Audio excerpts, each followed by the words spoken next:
Hello kids, welcome to science session. We are doing chapter water. आज इस chapter में जब हम लोग आगे चल रहे हैं, we are going to look for rains. Rains क्या है? It is a form of water. और ये जो रेन्स हैं, दे आर, अगर हम कहें, they play a very important role in the whole water cycle. क्योंकि ये रेन से ही the earth is getting back the water, है या नहीं है. और यही जो हमारा वेपोराइजेशन प्रोसेस चल रहा है, ये एक रेन बना रहा है. सो अगर हम देखें तो वैसे तो हर स्टेज जो हम देख रहे हैं, vaporisation, condensation, and then it's again changing to water, all these play a very important role when we discuss about water. तो वाटर का एक फॉर्म इज रेन. अब ये रेन से there are many more concerns that we are going to discuss today. Variation in rainfall के हम क्या देखते हैं कि अगर पूरे हम अर्थ पर देखें, so we see a lot of variation.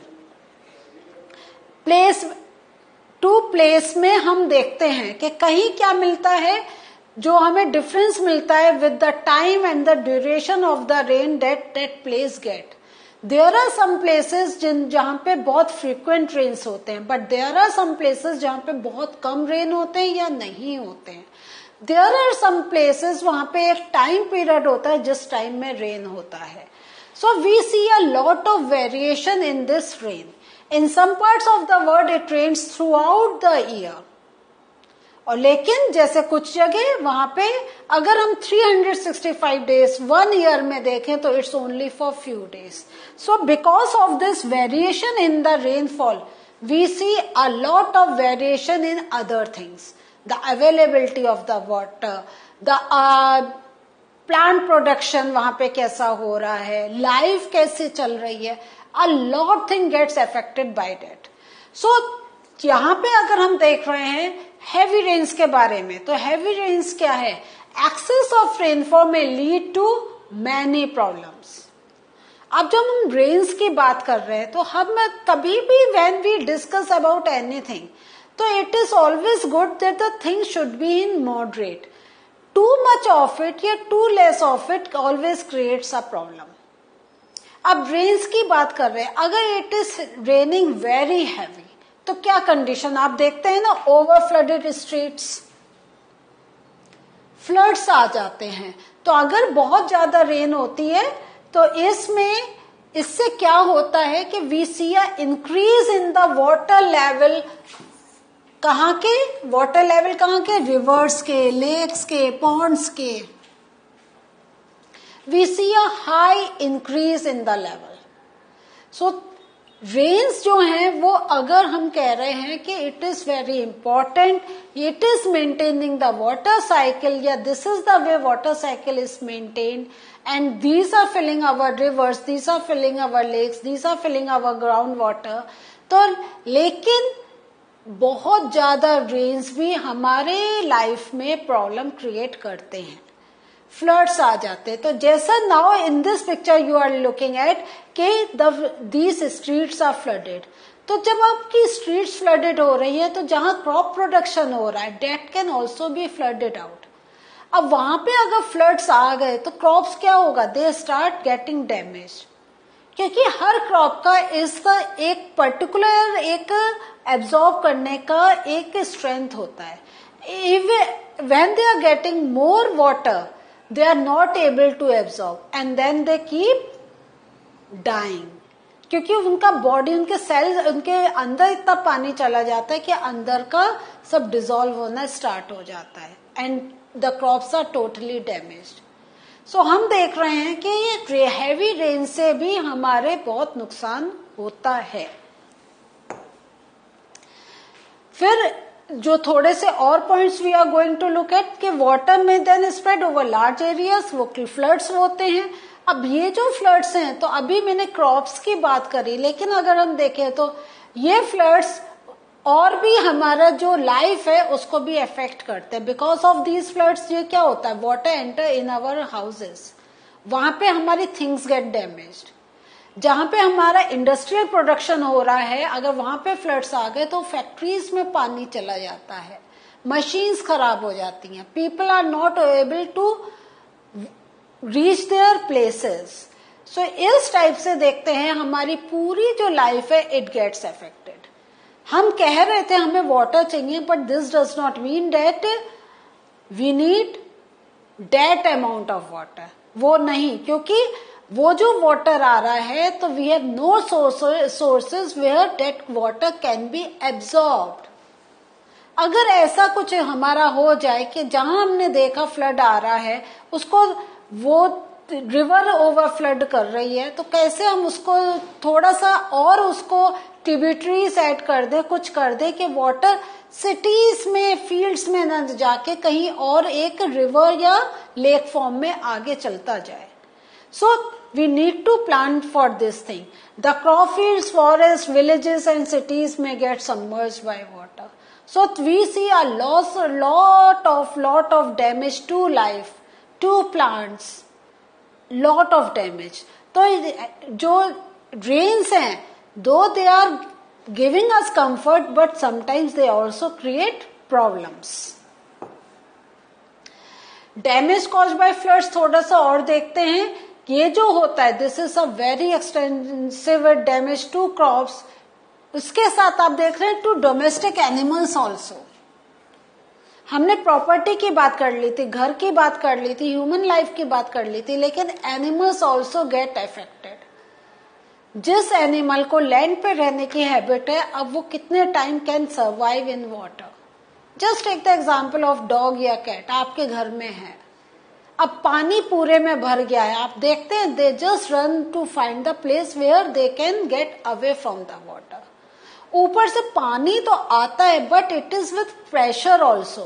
So many are times our ये जो हमारा कैटल है they just get flooded away, they just get washed away, क्योंकि उनमें इतनी स्ट्रेंथ ही नहीं है कि they can take hold that water pressure. During floods क्या होता है, animals living in water also gets affected, because जो वाटर आ रहा है, जैसा मैं कह रही हूं कि क्या हो रहा है, they are getting carried away because the water is in great pressure. तो इवन द एक्वेटिक एनिमल्स, ऐसा नहीं है कि उनको वाटर मिल रहा है and they are surviving more, no, that is not the thing, because with the increase in the water, with the increase in the level of water, its pressure is also getting increased, and because of that pressure they are pushed away to other places. और इसमें क्या होता है कि ये जो aquatic animals होते हैं, because of water pressure sometimes they come on the land, और ये जो लैंड एरिया है, now that land area is not suitable for them to survive because their body is adapted to that water. So there they are not able to survive and many a time they are dying over there. आप कभी floods का आप देखते होंगे, उसके बाद क्या होता है, people just run to catch fishes because a lot of fishes are getting there.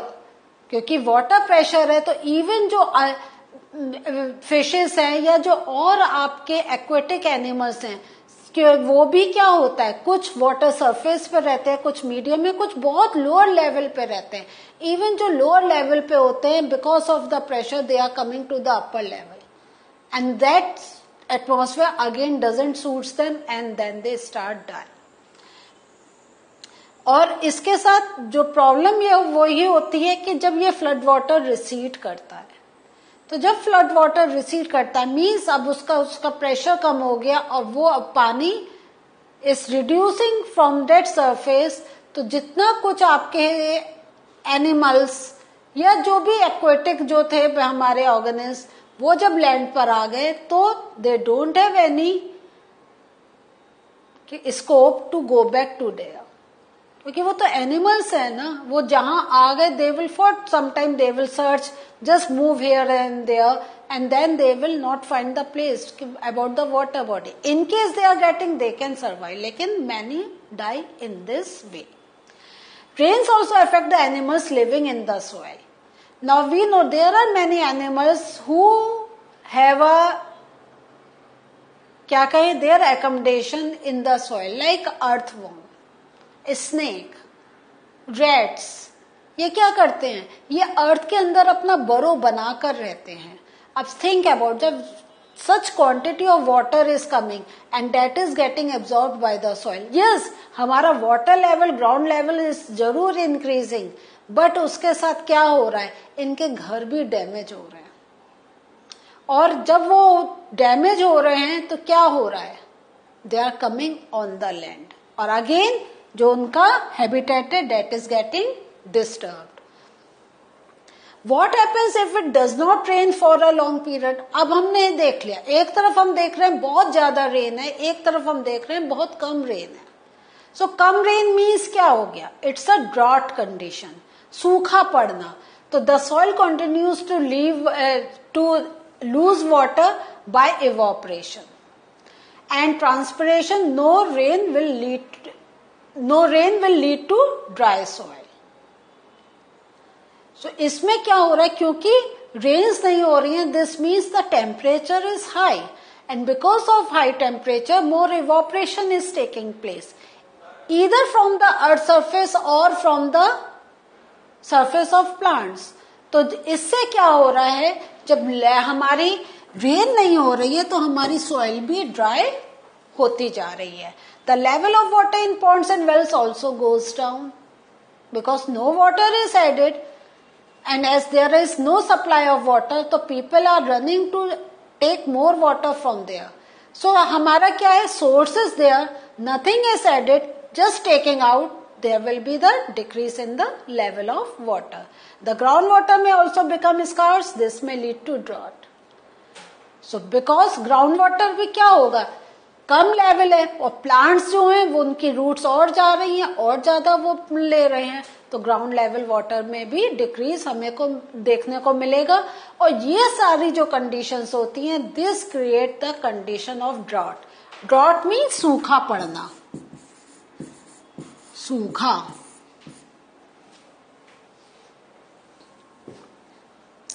Difficulties face during drought क्या हम लोग देखते हैं, स्कैर्सिटी ऑफ फूड. नेचुरल जब वेजिटेशन नहीं है तो क्या होगा, फूड की कमी हो जाएगी. स्कैर्सिटी ऑफ वाटर वो तो है ही है. लॉस ऑफ एनिमल्स, जब फूड नहीं है, पानी पीने के लिए नहीं है, तो नेचुरल है जो हमारे एनिमल्स हैं they are also going to die. Loss of vegetation and crops, तो यहां पे वही हो गया, क्योंकि वेजिटेशन क्रॉप्स कम हो रही हैं तो फूड कम हो रहा है, फूड कम हो रहा है तो एनिमल्स डाई हो रहे हैं. तो हमारा पूरा जो अर्थ है, तो ये जो हमारे फैक्टर्स हैं, एक whole cycle is going on, और एक कोई पार्ट भी मिस होता है the whole cycle get disturb. और इस होल साइकिल से नेचुरल है plant life and animal life both get affected. So what did we learn today? Today we learned about the rains. If the rains are increasing, then also it is a problem. They are creating floods. And if rains are less, then also there is a problem of drought. So this was the learning for us today. In the next session, we'll meet you again. Bye.